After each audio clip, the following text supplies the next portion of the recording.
திமுக அரசின் பட்ஜெட் வெற்று அறிவிப்புகள் நிறைந்த விளம்பர பட்ஜெட் என எதிர்க்கட்சித் தலைவர் எடப்பாடி பழனிசாமி விமர்சித்துள்ளார். தமிழ்நாடு சட்டப்பேரவையில் பட்ஜெட் தாக்கலுக்கு முன்பாக டாஸ்மாகில் அமலாக்கத்துறை ரெய்டு நடத்தியது தொடர்பாக பேச அதிமுகவினர் முயன்றனர். அதற்கு சபாநாயகர் அனுமதி மறுத்த நிலையில் அவையில் அமளி ஏற்பட்டது. இதனையடுத்து சட்டப்பேரவையிலிருந்து வெளிநடப்பு செய்த பிறகு செய்தியாளர்களிடம் பேசிய எடப்பாடி பழனிசாமி, டாஸ்மாகில் அமலாக்கத்துறை நடத்திய சோதனை மூலம் 1000 கோடி ரூபாய்க்கு மேல் முறைகேடு நடந்தது வெளியாகியிருப்பதாக தெரிவித்தார். விசாரணை முழுமையாக முடிவடைகின்ற பொழுது சுமார் இந்த டாஸ்மாக் நிறுவனத்தின் மூலமாக கிட்டத்தட்ட 40,000 கோடி அளவுக்கு ஊழல் நடைபெற்றிருக்குமோ என்று சந்தேகம் எழுகின்றது. பின்னர் பட்ஜெட் குறித்து பேசிய அவர், பட்ஜெட் அறிவிப்புகளை நிறைவேற்றுவதற்கான சாத்தியக்கூறு இல்லை என்றார். இன்றைய தினம் பட்ஜெட்ல நிறைய புதிய திட்டங்கள் அறிவிச்சிருக்கிறாங்க.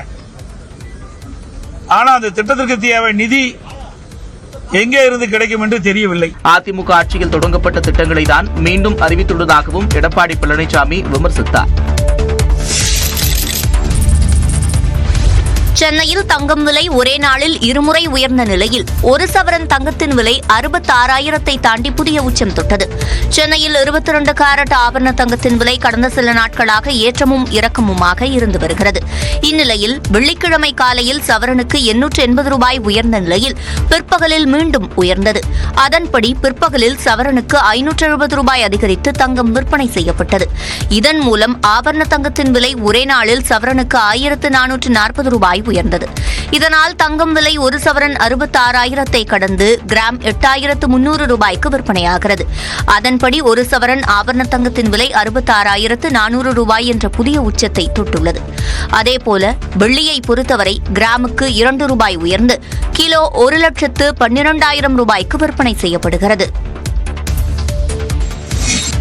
தங்கம் விலை இனி குறைய வாய்ப்பே இல்லை என்று தங்க நகை விற்பனையாளர்கள் சங்கத்தின் தலைவர் ஜெயந்திலால் சலானி தெரிவித்துள்ளார். நிச்சயமாக 80,000 ரூபாய் இல்லை, அதையும் தாண்டி செல்லக்கூடிய வாய்ப்புகள் உருவாகும். இந்த ஆண்டு இறுதிக்குள் கிராம் 10,000 ரூபாயை கடக்கும் என்றும் அவர் அதிர்ச்சி அளிக்கிறார். ஷேர்ல இன்வெஸ்ட் பண்றவங்களுக்கு நிச்சயம் இல்லை, நிச்சயமா அது லாபம் தரன்றது. ஏன்னா எல்லா ஷேருமே லாபம் தராது. பல ஷேர்கள் நஷ்டத்தையும் உண்டு பண்ணி கொடுத்து கொண்டிருக்கிறாங்க. ஆனால் தங்கம் ஒண்ணுதான் நீண்ட கால முதலீடுக்கு உகந்த ஒரு பொருளாக தங்கம் இருந்து கொண்டு வருகிறது. அதில் முதலீடு செய்தால் நிச்சயமாக நஷ்டம் இல்லை, முடிவில் பார்த்தீங்கன்னா லாபம் மட்டும்தான். உயிர் சேதம் இல்லாத வர்த்தக போர் காரணமாகவே தங்கம் விலை உயர்ந்து வருவதாகவும் ஜெயந்திலால் சலானி கூறியுள்ளார்.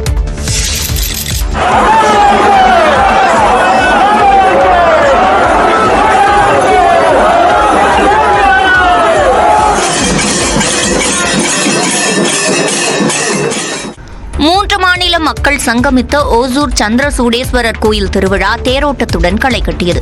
ஓசூரில் 1000 ஆண்டுகள் பழமை வாய்ந்த மரகதாம்பிகை உடனுரை சந்திரசூடேஸ்வரர் கோயிலில் மாசி மாத உற்சவம் கடந்த 8ஆம் தேதி கொடியேற்றத்துடன் தொடங்கியது. திருவிழாவின் முக்கிய நிகழ்வான தேரோட்டத்தில் மரகதாம்பாள் தாயார் சந்திரசூடேஸ்வரர் சுவாமிகள் சிறப்பு அலங்காரத்தில் எழுந்தருளி பக்தர்களுக்கு அருள் பாலித்தனர். கிருஷ்ணகிரி மாவட்ட ஆட்சியர் தினேஷ்குமார், ஓசூர் சார் ஆட்சியர் பிரியங்கா, ஓசூர் மாநகராட்சி ஆணையர் ஆகியோர் தேரை வடம் பிடித்து இழுத்து தேர் திருவிழாவை தொடங்கி வைத்தனர். அவர்களைத் தொடர்ந்து அரோகரா கோஷங்களுடன் ஆயிரக்கணக்கான பக்தர்கள் வடம் பிடித்து தேரை இழுத்துச் சென்றனர். வாழைப்பழம், உப்பு, மிளகு ஆகியவற்றை தேர் மீது வீசி பக்தர்கள் தங்களது நேர்த்திக்கடன்களை நிறைவேற்றினர்.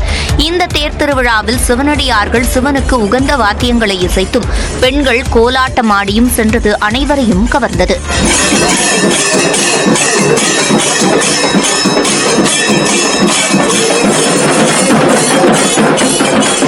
தமிழ்நாடு மட்டுமின்றி கர்நாடகா, ஆந்திரா ஆகிய அண்டை மாநிலங்களிலிருந்தும் பக்தர்கள் குடும்பத்துடன் பங்கேற்று சாமி தரிசனம் செய்தனர். தருமபுரி மாவட்டம் அரூரை அடுத்த தீர்த்தமலை தீர்த்தகிரீஸ்வரர் தேர் திருவிழாவில் அரசு பள்ளி ஆசிரியர்கள் 225 விளக்கேற்றி பூஜை செய்து வழிபாடு நடத்தினர்.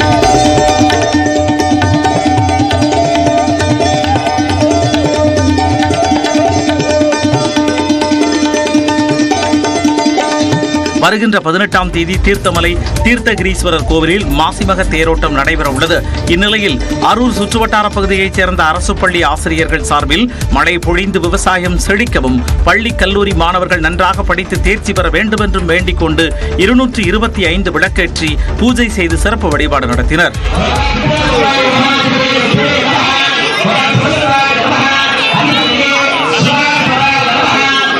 இந்த விளக்கு பூஜையில் அரசு பள்ளி ஆசிரியர்கள், பொதுமக்கள் என ஏராளமானோர் கலந்து கொண்டனர்.